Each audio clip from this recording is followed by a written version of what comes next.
Honourable speaker साहब,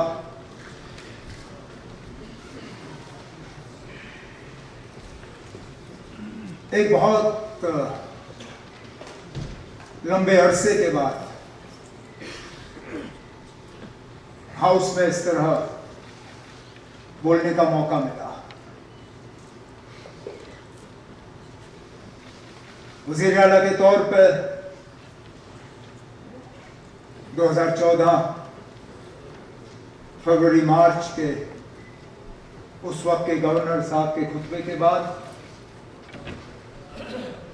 और हिज़्ब इख्तिलाफ में रह के 2018 के सेशन में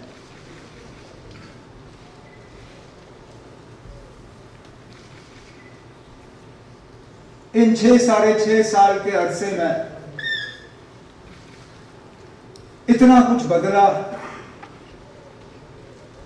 कि कभी कभी यकीन नहीं आता।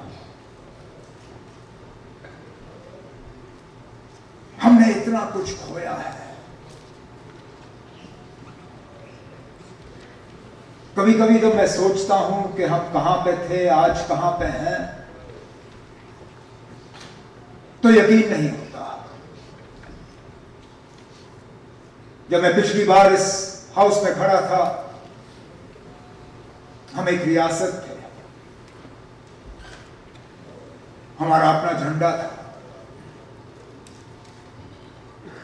अपनी कॉन्स्टिट्यूशन, आईन, इस मुल्क में हमारा एक हमारी अलग हैसियत थी, अलग मुकाम था। वो सारा कुछ हमसे लिया गया। लेकिन जहां पर मुझे इस बात का अफसोस है और रहेगा कि हमने कितना कुछ खोया है, उसके साथ साथ मुझे इस बात का भी एहसास है कि मेरे अंदर एक जोश, एक जज्बा कि इस कुर्सी पे मेरे लिए जितना भी वक्त अल्लाह ताला ने मुकर्रर किया, मैं उसका एक दिन भी जाया होने नहीं दूंगा। जम्मू कश्मीर के आवाम के लिए कुछ हासिल करके रहूंगा और रुकूंगा नहीं।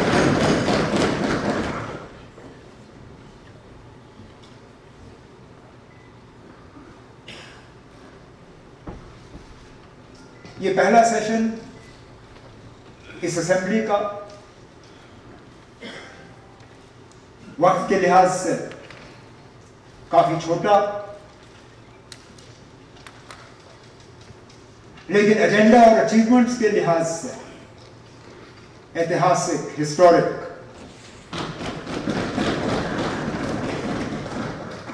मैं सबसे पहले तो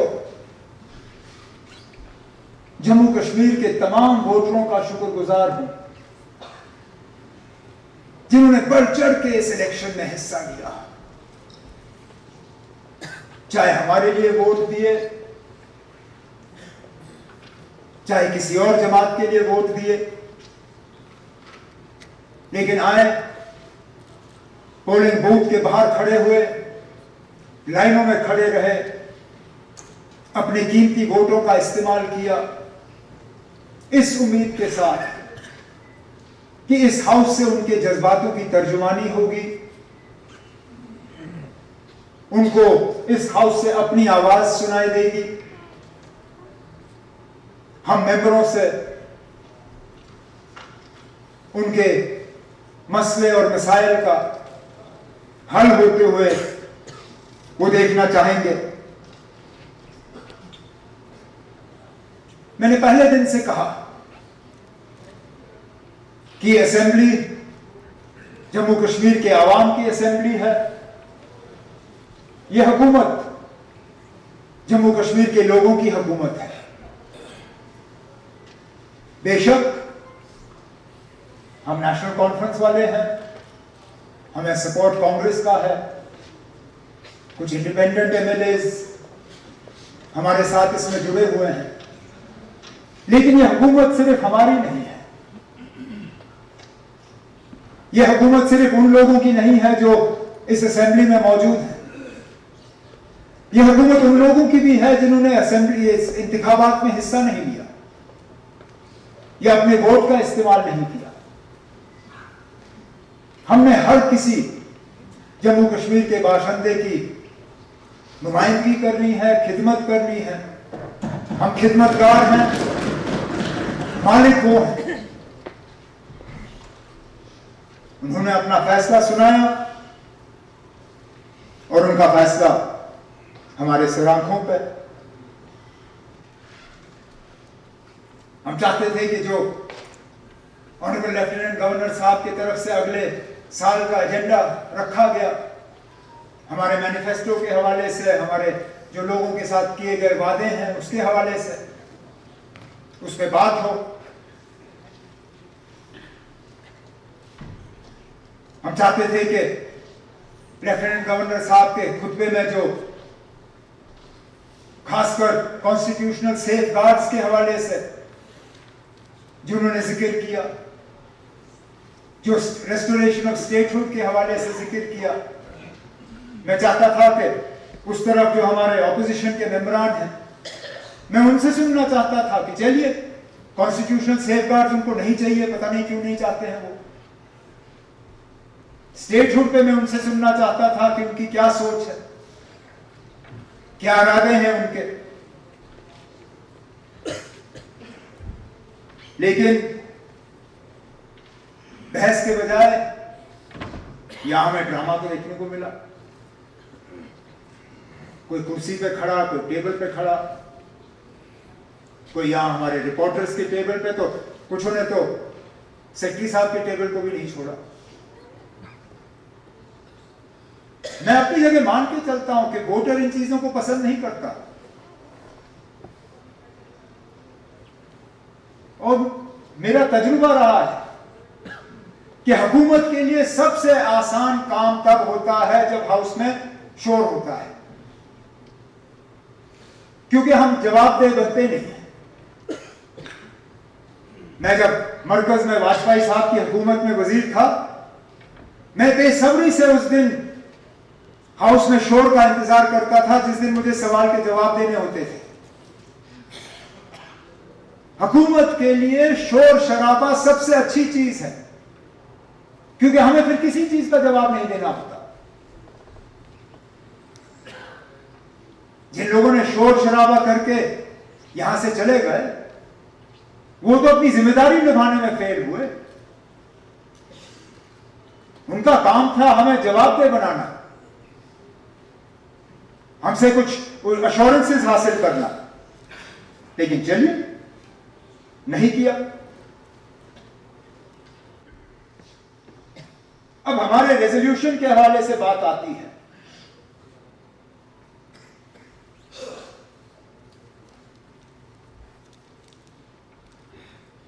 कहते हैं कि this resolution is a compromise. कहां का कॉम्प्रोमाइज था? पहले दिन तो इसी रेजोल्यूशन को लेके ये सब टेबल थपथपा रहे थे। चलिए, अगर उस वक्त माहौल में और गर्मी में एहसास नहीं हुआ, 10-15 मिनट के बाद तो पढ़ा होगा। मुझे गले लगने आए मेरे चेंबर में, मुझे शुक्रिया और मुबारक किया, तब तक तो पढ़ा होगा। मैं मानता हूं जब यहां हाथ में हिला रहे थे तब शायद पढ़ा नहीं था, लेकिन हाउस एडजर्न होने के बाद जब बाहर आए तब तक तो पढ़ लिया होता। लेकिन मुझे गले लगे, मुझे मुबारकबाद किया, कहा कि ये हिस्टोरिक है। पता नहीं 10-15 मिनट में हिस्टोरिक कॉम्प्रोमाइज कैसे बना? ऐसा रेजोल्यूशन लाना जो फटाफट मरकज रद्दी की टोकरी में फेंके, ये तो कोई भी बेवकूफ कर सकता है। इसमें कौन सी अकलमंदी है? मैं अभी 2 जुमले कागज पे लिख लूंगा, आपसे पढ़वा लूंगा, 5 मिनट नहीं लगेंगे ना उसको नजरअंदाज करने में। लेकिन एक ऐसा रेजोल्यूशन इस हाउस से पास कराना जिससे लोगों के जज्बातों की तर्जुमानी हो पाए, जिससे कि दुनिया को यह पता चले कि 5 अगस्त 2019 के फैसले में हमारी राय नहीं ली गई, हमारी मंजूरी इसमें शामिल नहीं थी, और हम चाहते हैं कि जम्मू कश्मीर को अपना खसूसी दर्जा वापस मिले, और वो रेजोल्यूशन फौरी तौर मरकज से रिजेक्ट हो ना पाए। मैं तो कहता हूं इससे ज्यादा अक्लमंदी का सबूत आपको क्या चाहिए? अगर हमने ऐसा रेजोल्यूशन लाया होता जो फटाफट रिजेक्ट होता, जिन लोगों के इशारों पर अब ये शोर कर रहे हैं वो कहते देखो इस हाउस का कोई मतलब ही नहीं है, इस हाउस की तौहीन हुई और ये लोग खामोश रहे, Jammu Kashmir assembly is powerless, बेहतर है ये लोग घर जाके बैठे, इनका कोई मतलब ही नहीं। लेकिन कुछ तो इस रेजोल्यूशन में है कि आज भी तकरीरों में honourable home minister of India, honourable prime minister of India, बाकी senior minister government of India के इस रेजोल्यूशन के हवाले से बात करके हमें निशाना बना रहे हैं। अगर ये कॉम्प्रोमाइज होता, अगर ये कमजोर होता, अगर ये उसमें कुछ होता नहीं, तो इस रेजोल्यूशन का कोई जिक्र ही नहीं होता, खामोश रहते, इसके हवाले से कुछ कहने की जरूरत नहीं पड़ती। उनका जिक्र करना ही इस बात का सबूत है कि जम्मू कश्मीर लेजिस्लेटिव असेंबली ने जो करारदाद, जो रेजोल्यूशन यहां से पास किया है वो वाकई एक हिस्टोरिक रेजोल्यूशन है। इससे दरवाजे खुल जाते हैं, दरवाजे बंद नहीं होते। हमारी भी एक जिम्मेदारी बनती है कि हम जम्मू कश्मीर में हालात ठीक रखें, ताकि जो हमने डेवलपमेंट को लेके, रिप्रेजेंटेटिव गवर्नमेंट को लेके यहां एक तरक्की का नया दौर शुरू करने का जो हमने लोगों के साथ वादा किया है उसको हम पूरा कर सकें। लेकिन और ये मेरे एक साथी ने, आज मैं सुबह उनकी जब तकरीर सुन रहा था तो ये बात उन्होंने भी किया एक अलग अंदाज में। हालात साजगार रखने के 2 तरीके हैं। या तो आप लोगों को डरा धमका के, पकड़ पकड़, गिरफ्तारियां, तंग करके, सता के कुछ हद तक आप हालात थोड़े ठीक रख सकते हो, लेकिन वो सिर्फ एक अनसेटल्ड काम, एक अननेचुरल काम जो आज है शायद कल ना हो। दूसरी तरफ से आप हालात ठीक रख सकते हो लोगों के ताउन के साथ, लोगों की कोऑपरेशन के साथ। इसमें लोग जो है वो जैसे अंग्रेजी में कहते हैं पार्टनर्स इन पीस, अमन को कायम रखने में हमारे साथी बन जाते हैं।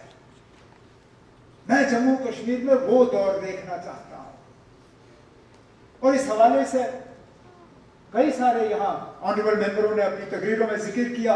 बदकिस्मती से आज वो इख्तियारात हमारे पास है नहीं, लेकिन मैंने तब भी जम्मू कश्मीर पुलिस के अफसरों के साथ इन मामलों पे बात की है, जिस तरह हाईवे के हवाले से आप लोगों ने बात की। आम लोगों को हाईवे पे चलना कितना मुश्किल लगता है जब फौज की गाड़ियां या सिक्योरिटी फोर्सेस की गाड़ियां चलती हैं। मैंने उनसे कहा है कि कोई हमें ऐसा तौर तरीका देखना होगा जिससे कि उनकी भी हिफाजत बनी रहे, हमारे सिक्योरिटी फोर्सेस की, लेकिन लोगों की भी परेशानी कम।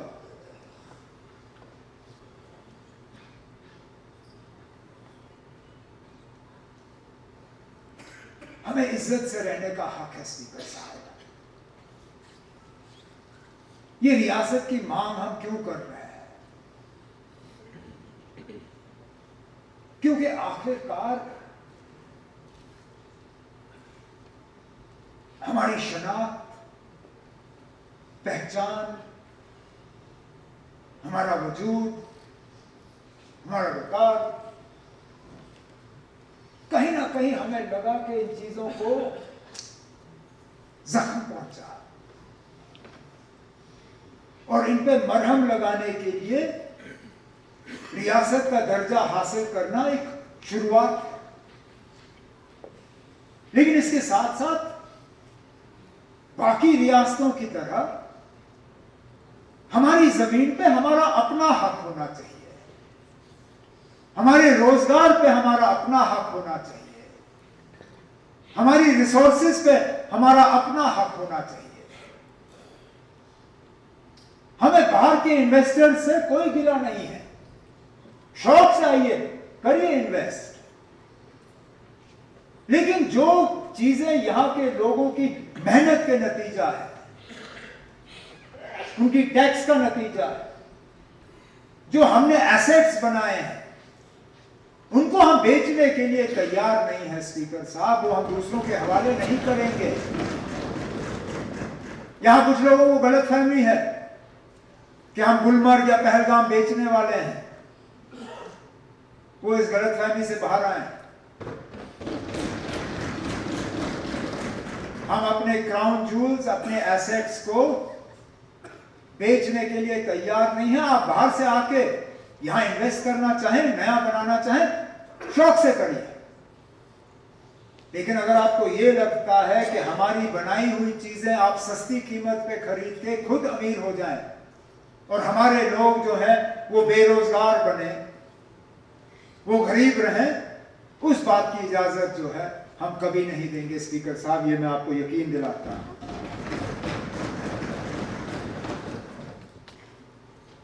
इस शेर के साथ मैं आपसे इजाजत लूंगा। जिसको तूफान से उलझने की हो आदत पहुंचे, जिसको तूफान से उलझने की आदत हो मौसिन, ऐसी कश्ती को समुंदर भी दुआ देता है। इन अल्फाजों के साथ जनाब स्पीकर साहब, मैं ऑनरेबल लेफ्टिनेंट गवर्नर साहब का उनके खुतबे के लिए शुक्रिया करता हूं और आपसे गुजारिश करता हूं कि आप हाउस से उसको जो है पास करने की जो है वोट मांगे। शुक्रिया। Thank you very much.